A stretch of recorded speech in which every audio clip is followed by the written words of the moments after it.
حضرت مسعر بن کدام فرماتے ہیں کہ میں امام اعظم کے ساتھ برکت لینے کے لیے آپ کی مسجد میں حاضر ہوا، دیکھا کہ نماز فجر کے بعد آپ لوگوں کو سارا دن علم دین پڑھاتے رہے، فجر سے شروع کیا، پڑھاتے رہے، اس دوران صرف نمازوں کے وقفے ہوتے رہے اور امام اعظم پڑھاتے رہے، عشاء تک ایسا ہی ہوا۔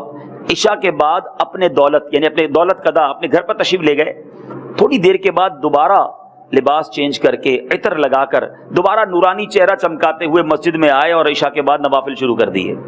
صبح صادق ہو گئی، فجر تک عبادتیں چلتی رہیں۔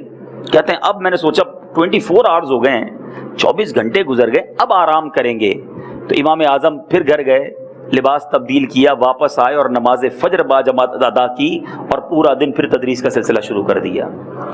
آپ حیران ہو گئے کہ اب تو بہت تھک گئے ہوں گے، دوسرا دن ہو گیا، اب تو آرام کریں گے، مگر دوسری رات بھی وہی معمول رہا، تیسرا دن اور تیسری رات بھی وہی معمول رہا۔